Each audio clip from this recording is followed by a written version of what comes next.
క్రీస్తునందు ప్రేమైన సహోదరి సహోదరులకు యేసుక్రీస్తు నామములో శుభములు. దేవుని యొక్క కృప మీకు కలుగునుగాక.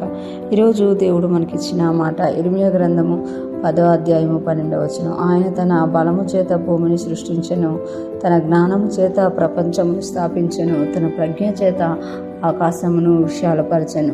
ఇక్కడ ఇర్మీయా ప్రవక్త సృష్టి గురించి, దేవుని యొక్క గొప్పదనం గురించి తెలియజేస్తున్నట్లుగా మనము చూడగలముట.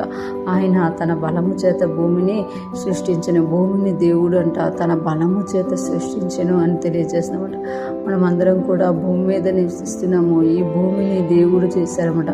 దేవుడు చేసినప్పుడు తన బలము చేత భూమిని సృష్టించారు. మనకందరికీ తెలుసు, శూన్యంలో భూమి వేలాడదీయబడి ఉంది అని యోబు గారు అంటారన్నమాట. అంటే భూమి ఒక బాల్లాగా కట్టబడి శూన్యములో వేలాడబడి ఉంది. ఆ భూమిలో ఆ యొక్క భూమిలో మనం అందరం కూడా నివసిస్తున్నామట. బాల్లో మనం అందరం కూడా గ్లోబుని చూస్తే ఎలాగైతే ఒక గ్లోబు ఇలాగా ఉంటుందో అందులో మనం నివసిస్తాం. దానికి దారం కట్టి దేవుడు పట్టుకొని ఉన్నారనమాట. అంటే ఆయన బలము చేత మనల్ని అందరినీ భూమిని సృష్టించి ఆ భూమిలో ఉన్న మనల్ని అందరినీ ఆయన పట్టుకొని ఉన్నారు. తన జ్ఞానము చేత ప్రపంచమును స్థాపించాను.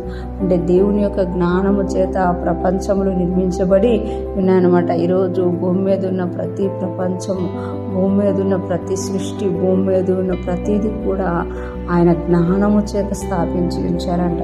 ఇంకొక మాట అంటున్నారు కదా, తన ప్రజ్ఞ చేత ఆకాశమును విశాలపరచను. దేవుని యొక్క ప్రజ్ఞ చేత దేవుడంట ఆకాశమును ఏం చేశారు, విశాలపరిచినట్టుగా మనం ఇక్కడ చూస్తున్నాం అనమాట.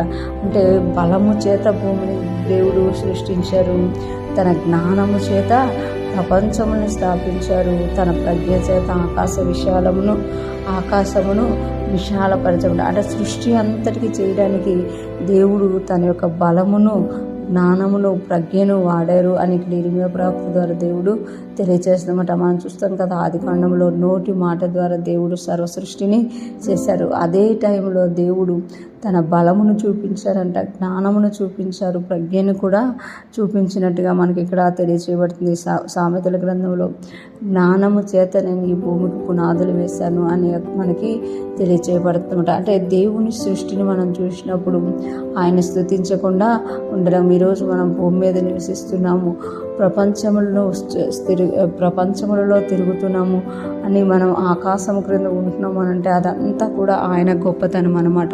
ఈరోజు ఫ్రెష్ మనం వింటున్న ప్రతి ఒక్కరూ జ్ఞాపకం చేసుకోవాలి, దేవుడు ఏది చేసినా కూడా అందులో తన బలమును, జ్ఞానమును, ప్రజ్ఞను వాడి మనకు శ్రేష్టమైనది ఇచ్చినట్టుగా మనము చూడగలం.